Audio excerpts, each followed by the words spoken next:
Good day and welcome to Letters and Politics. I'm Mitch Jeserich. Today I'm very happy to welcome back to this radio program Ilan Pappe. Ilan Pappe is professor of history at the Institute of Arab and Islamic Studies and director of the European Center for Palestine Studies at the University of Exeter. He's the author of many books, including his latest, which he joins us to talk about. It's called Lobbying for Zionism on Both Sides of the Atlantic. Ilan Pappe, it is a good pleasure to welcome you back to the show. Thank you for taking this time. It's great to be again on the show. Thank you for having me. I feel like this is the timing of our conversation is sort of perfect. Yesterday, Ilhan Omar, Democratic representative from Minnesota, won her primary election. Hence, she's more than likely to win the general election to maintain her seat in Congress. Notable because Ilhan Omar has been one of the more visible and vocal critics of both Israel's policies and actions towards Palestine, as well as U.S. policy towards Israel and Palestine. And I say notable because a couple of her colleagues who have also been critical both of the United States and Israel, Jamal Bowman of New York and Cori Bush of Missouri. Cori Bush is the one who sponsored a resolution calling for a ceasefire in Gaza.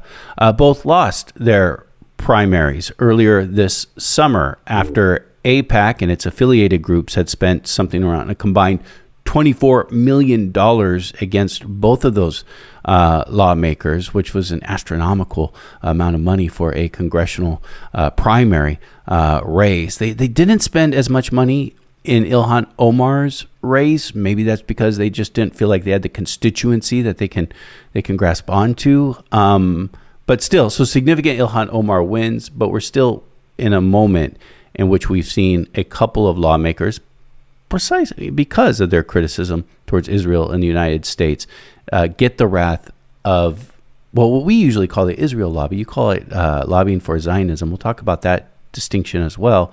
But what's your reaction to what's happening in American politics, and especially what's happened to, say, Cori Bush and Jamal Bowman?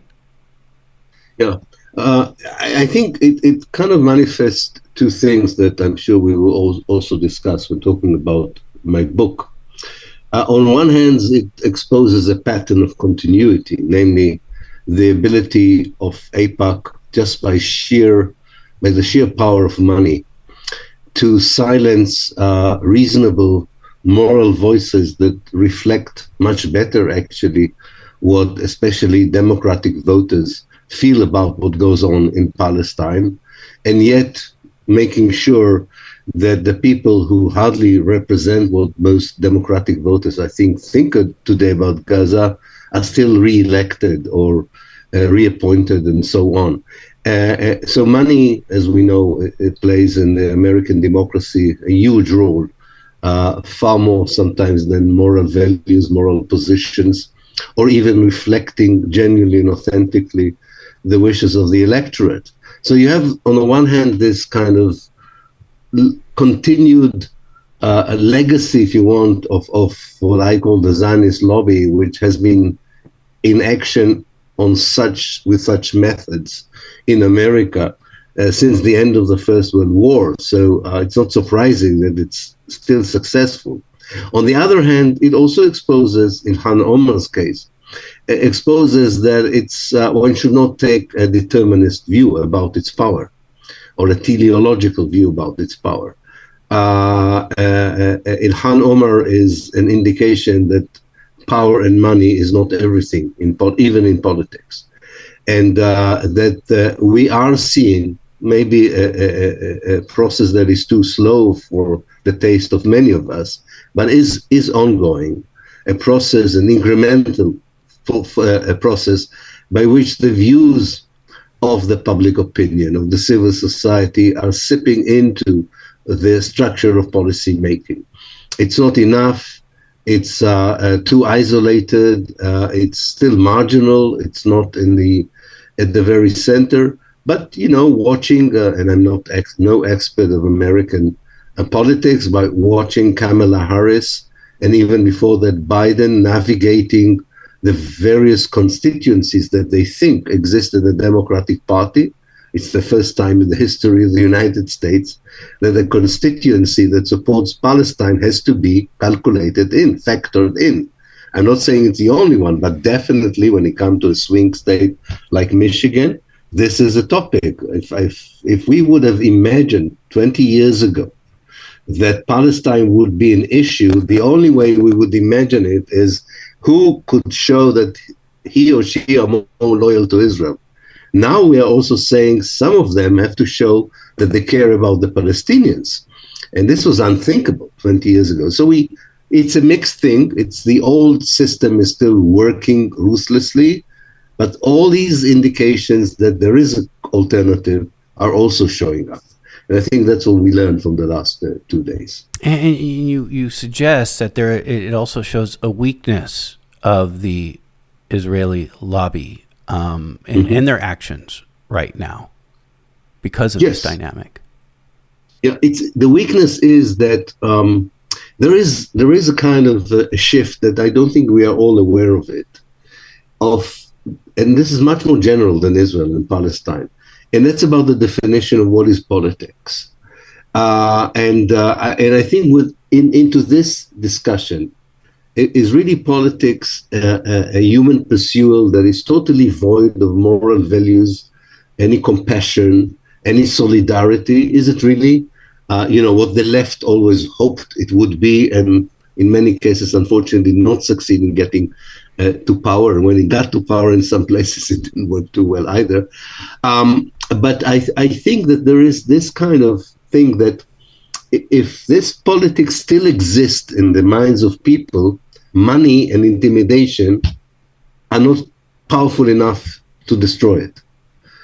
In other words, if civil societies shows solidarity with the Palestinians and translate this solidarity into the way it elects representatives and so on, with all the might of the lobby, they don't have the weapons, they don't have the methods to deal with it. I always compare it to the way the Israeli military power was good enough to deal with neighboring Arab armies and so on. But when it came to the popular resistance of Palestinians who didn't have anything comparable to the Arab armies in terms of weapons, experience, military know-how, still that's where Israel failed. Most of the Israeli failures in the end of the day are against the resistance of a liberation struggle. They were quite successful in fighting conventional armies. And I think there's something, it's not the same case, but I think the lobby is based on a certain understanding what politics is about and people's relationship with politics. But if this is changing, and I think in 2008 we saw even a genuine attempt to change it which failed, then the lobby can be irrelevant to some of these hopefully new developments. There is a long history of lobbying for Israel, lobbying for Zionism. We'll get into that distinction if there is one in a moment. But there's a long history of the lobby targeting lawmakers that it thinks is critical of it or not sufficiently supportive of it in the United States. So it's not new what we saw with Jamal Bowman and Cori Bush. In fact, I think many people may be surprised to hear a name I'm going to throw out there. One of the first people to be targeted was William Fulbright. William Fulbright was the longest serving chair of the Senate Foreign Relations Committee, and he served for decades, but in the 1970s he was targeted by the lobby. And I say maybe be surprised to hear the name William Fulbright because this is the prestigious scholarship that the American government does to send students abroad. The Fulbright Scholarship is named after William Fulbright. Tell me about what happened to William Fulbright. Yeah. Well, William Fulbright, who came from Arkansas, was interested also as an academic, not just as a politician, in international relationship, and also the connection between the international system and American politics. And one of the things he was worried about in the early 60s was the possibility that foreign countries can use the American system to influence the foreign policy. whether on moral basis or against what he would have deemed the American national interest. And I don't think he came to hunt down APAC, but when he started looking at it, one example stood up, and that was APAC, a kind of open lobbying for a foreign country through violation of every American regulation and law about what is allowed and what is not allowed in lobbying. And then he also found out, and I think that has to do with this sense of decency, that what APAC did, because he was aware that it was really, sailing close to the wind when it came to breaking American law, they tried to sort of cover it up with a system that he found it very easy to expose, and he was surprised that nobody ever said anything about it. What APAC did, it supposedly recruited money in the United States for the sake of the deprived sections of the Israeli society. But the money, only part of the money, reached these deprived sections of the society. Part of the money went back to the United States to fund APAC, which is totally against American law. Now, he wanted to have a public hearing with APAC in the committee, but the lobby pressured the president to make sure that it only be in closed doors. So it was in closed doors. And he was a veteran politician. He understood that the closed doors would mean that the public would not be really aware of what was going on. So in a way, he leaked the gist of his report to Newsweek, that devoted one of its bulletins, one of its issues to this topic, and it became quite a scandal in a way. So APAC went to war, and how do you go to war against Fulbright? You put money in the coffers of his rival in the next elections. And I bring a quote in my book from the rival himself, who says, "They gave me more money than I needed, really." He said, I use the word coffer because that's the word he was using. He said, "They filled my coffers with so much money, I didn't need all of it." And they succeeded in ending his career. And when there was a question whether Johnson would, later after Kennedy's assassination, whether he would be appointed, a foreign Secretary of State, the lobby was there also to make sure that this appointment would not take place. When did this happen? We're talking about between 62 to 65, but it goes on. It goes on because every now and then his name is brought up as a candidate for Secretary of State, also in the 70s. And the last thing that he did, I don't remember exactly the year, I can check it in the book, but there's a year where Israel asked senators, and they wanted all of them almost, to sign a declaration in support of Israel in the New York Times against the United Nations attempts at peace because they were undermining Israel's security and so on. And he refused.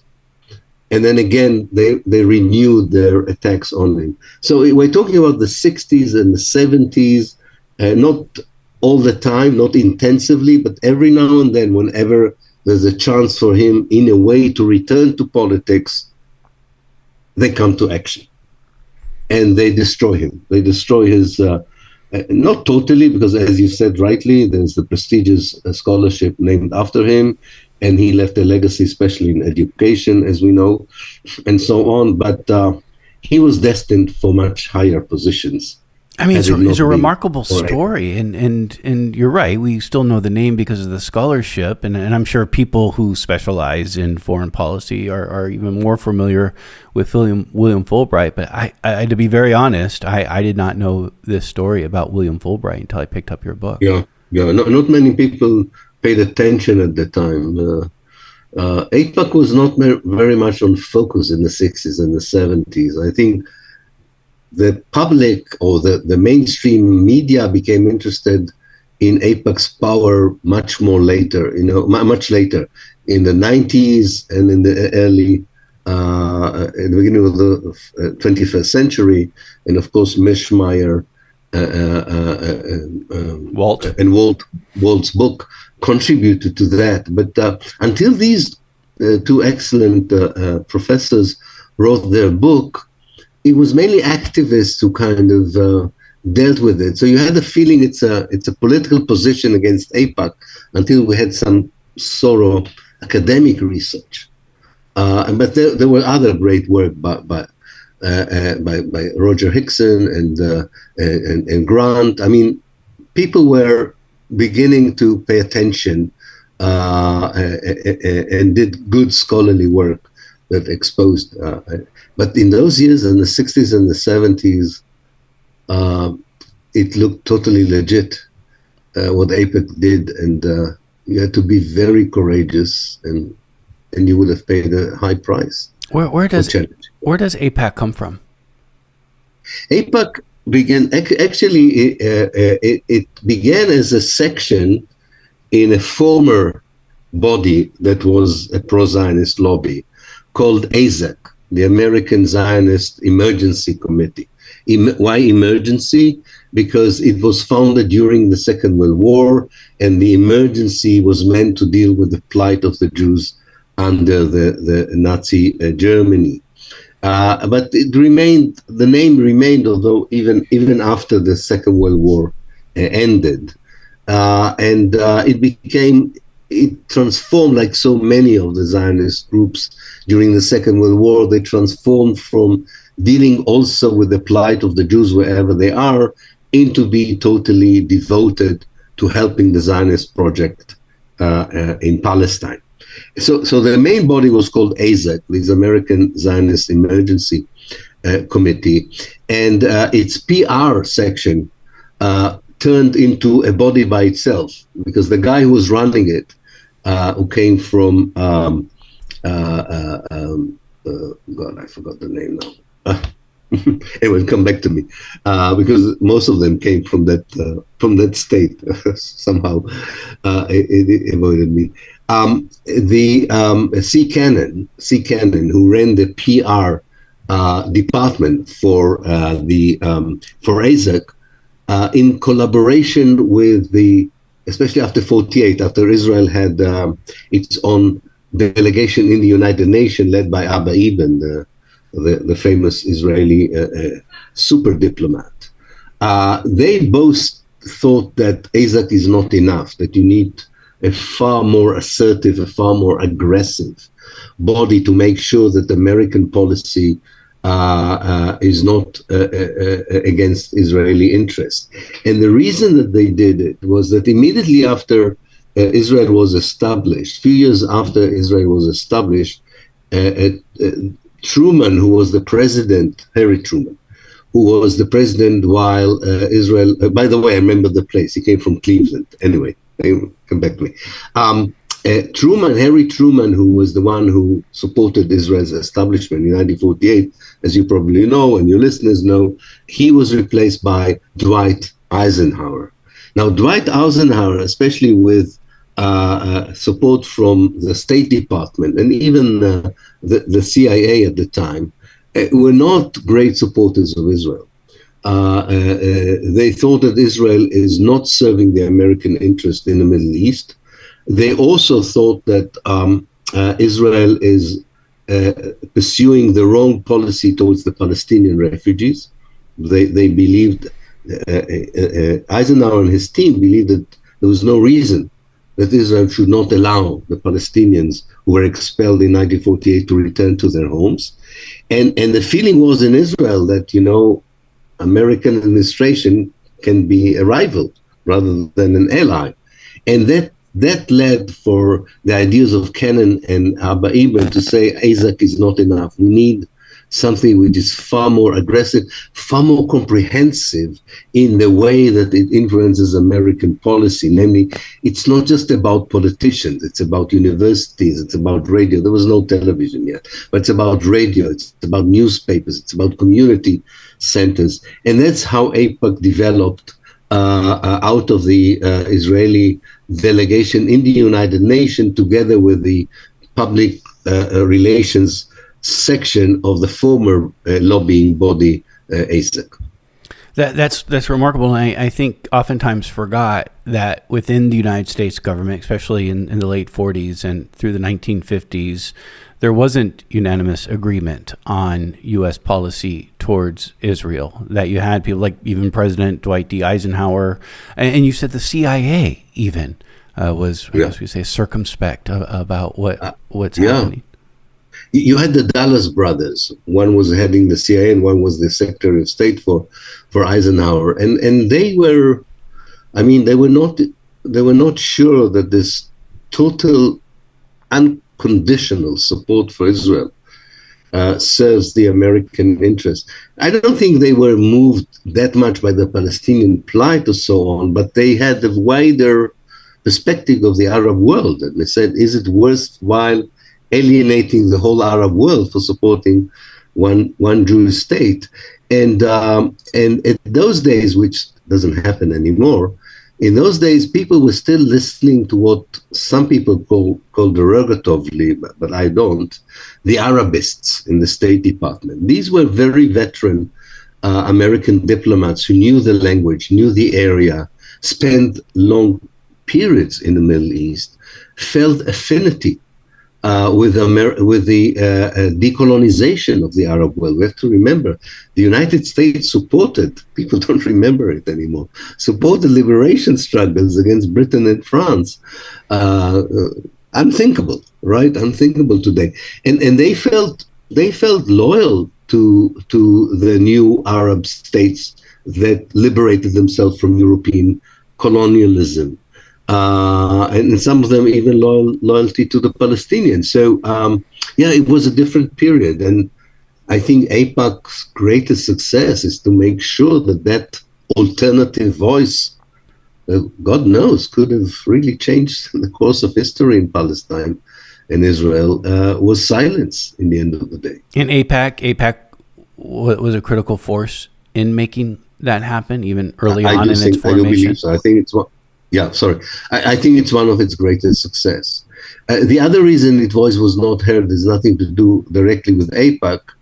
It's the way the oil companies in the United States found out that the Arab rulers who matters in terms of oil businesses are willing to turn a blind eye to the case of Palestine. So I think that's also a factor that at the time those Arabists were not aware of. They couldn't have been. But as the years went by, they suddenly felt that, or not they, but the policymakers said, we can unconditionally support Israel and still get what we need in the terms of fossil energy and petroleum and oil. And once that did not clash, or that the arms sales, you could sell arms to Israel and to the Arab world. Once all these interests of the industrial military complex did not clash with support for Israel, the moral voices among the Arabists lost their power to influence policies. This is Letters on Politics, and we are